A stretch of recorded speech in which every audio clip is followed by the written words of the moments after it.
Celebration মানেই যে ব্যাপারটার মধ্যে একটা জমকালো অ্যাডেড টাচ থাকবে, এটা নিয়ে কোনো ডাউট নেই। আমরা সবসময় পুজোর প্ল্যানিংটা ওইভাবেই করি, মানে নবমীর জন্য সব থেকে special dress, special plan, special programme, এইভাবেই পুরো ব্যাপারটাকে সাজাই, কারণ রাত পোহালেই একটা বিদায়বেলার সুর বাজতে থাকে কানে।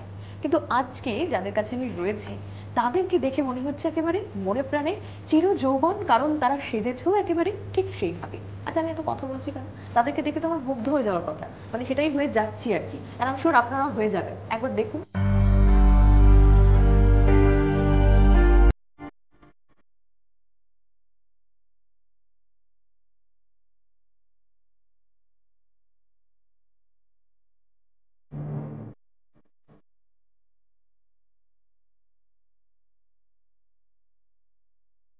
লাবণ্য, আবার এসেছো, খুব ভালো লাগছে।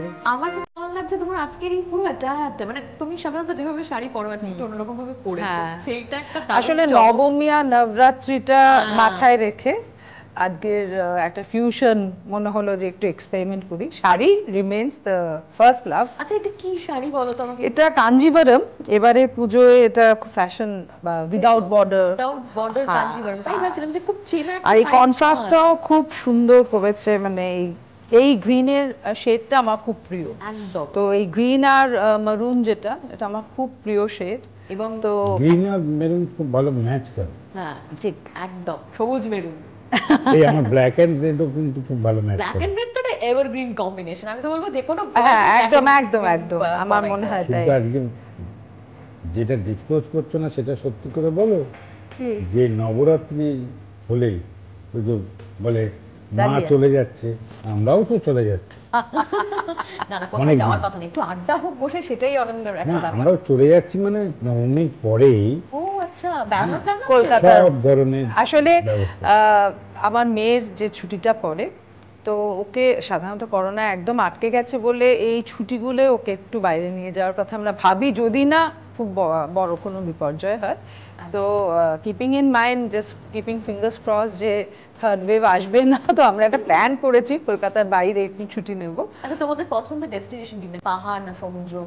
আমাদের পছন্দের ডেস্টিনেশন বলতে সত্যি কথা বলতে কি, যে একটু পিসফুল। আমাদের বাচ্চা মানুষ কাছে আমাকেও সম্বোধন করে দুষ্টু বলে, আর ও ঠিক টুকটুক টুকটুক করে এসে ভেবে নিয়ে বিভিন্ন জায়গা থেকে ওর স্কুলের বন্ধুরা কোথায় যাচ্ছে না যাচ্ছে সেই জায়গা থেকে বিভিন্ন ডেস্টিনেশন। আর এগুলো কিন্তু সব ওদের দুজনের মধ্যে হয়, মানে এখানে কিন্তু আমি ব্রাত্য, ঠিক আছে? লাস্ট মোমেন্টে জানতে পারো কোথায় যাওয়া হবে না, না তারপরে পুরো দায়িত্বটা আমার ঘাড়ে এসে পড়ে। সাধারণত করোনার সময় যেরকম ছিল, প্রায় 1000 কিলোমিটার গাড়ি চালাতে হয়েছে। কলকাতা থেকে চলে গেলাম আমরা ভুবনেশ্বর থেকে চলে গেলাম গোপালপুর থেকে পুরী। কি বলবো, কোথাও তো যেতে পারছেন। তারপর ভাবলাম একদিন বাড়ি ফিরতে হবে, না একটু আরো 2 দিন এক্সটেন্ড করো।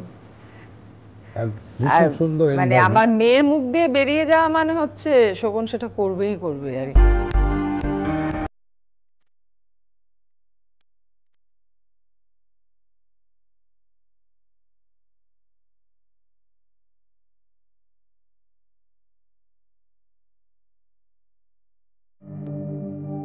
পুজো মানে তো খাওয়া দাওয়া বটে। আই এম শিওর আমাদের বলের দর্শক যারা আমাদের রেগুলার ফলো করেন তারা জানেন যে আমরা বিভিন্ন ভালো ভালো খাবার জায়গায় নানা খোঁজ টোজ তাদেরকে দিয়ে থাকি আর কি। তোমাদের পুজোয় খাওয়া দাওয়ার কি প্ল্যান? মানে বাড়িতে তো নিশ্চয়ই অনেক পদ হয়, কিন্তু তারপরেও দাদার ফেভারিট কুইজিন বলো, তোমার ফেভারিট কুইজিন বলো। একটা বড় জিনিস হচ্ছে যে শোভন খুব স্বল্পাহারী আর খুব ঘরোয়া খাবার খেতে ভালোবাসে, আমাদেরকে খাওয়াতে নিয়ে যায়, খুব বড় মনের মানুষ, কিন্তু নিজে সেই একেবারে ডাল ভাত আলু পোস্ত মাছ।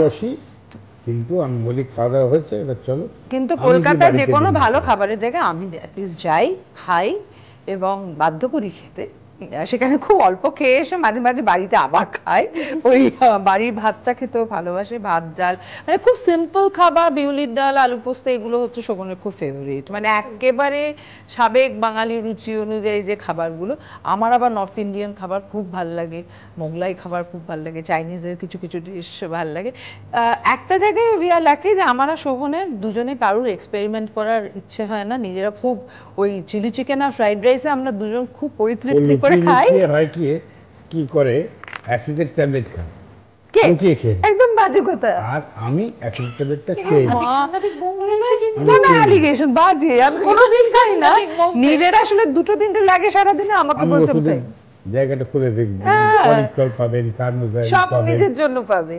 ও না যে কোনো রকম রান্না করে দিয়ে খেয়ে নেয় মোটামুটি। মা আর ওকে একসঙ্গে খাবার দিচ্ছে, আমার মা এত সুরাধুনী যে আজে বাজে হলে পরে মুখের উপরে বলে দেবে এটা কি দিয়েছিস। একদম ভালো হয়। তো আমি দেখলাম মা অনেকদিনে খুব মার খাবারের রুচি চলে যাচ্ছিল, তো পরপর বেশ ওই আলু বড়ি বেগুন দিয়ে ঝোল, পাবদা মাছের এসবগুলো, এগুলো আমি একদম খাই না, আমি মাছ একদম খাই না, কিন্তু ঘরোয়াভাবে রেঁধে দেখলাম মা বলছে যে অসাধারণ, তুই এত ভালো রাঁধিস কি করে, মাছ খাস না? আমি বললাম দেখো আমি কত শিখে ফেলেছি। বাপকা বেটা সেপাই কারগরা, খুব ভালো পোস্তর বড়া রান্না করে। বাহ, না, আমরা আসলে শোভনকে খাবার দিয়ে প্রত্যেকে খুব ত্রস্ত থাকি এই যে কি রেজাল্ট আসবে যে এবার? আলটিমেটলি থালাটা পিছিয়ে দিলাম না সামনেই রইলো খাবারের থালাটা, ওটা আর কি একটা তখন বিরাট। ডাক্তারের প্রেসক্রিপশন দিই, ডাক্তার বলেছে একদম ভরপেটটা করে খেও না, কিছুটা ফাঁকা রেখে খেও। আচ্ছা, একটা সত্যি না। কথা বলুন তো আমাদের দর্শকদের কাছে, বৈশাখী যদি রান্না করে খাওয়ান, মানে অল্প হলেও, কখনো আপনি কি এই এক্সপেরিমেন্টটা করবেন যে ওনাকেও আপনি একটু রেখে খাওয়াবেন? আমি মনে করি ভুল বুঝবেন না, ব্রাহ্মণের ছেলে মন্তর্জানি মন্দিরের ঠিকানা কি, কারণ অন্য কাউকে দিয়ে পুজো করা হতো না, ওই তো টানা রয়েছে, মন্দিরেই দিয়ে ব্যাস, পুজো এরপর করবে। থেকে খাবার তাই রান্না নিজে কখনো করবে। এইরকম ধরনের বিষয় নেই যে আমি করতে পারবো না, ইম্পসিবল ওয়ার্ড আমার কাছে কিছু নেই। তাহলে একটা বিরাট বড় চ্যালেঞ্জ দিয়ে ফেললাম, কিন্তু আমি জানি না চ্যালেঞ্জটা কবে নেক্সট ফুলফিল হবে। পুজোয় আমরা সেটা দেখব। দেখবো একদম একদম।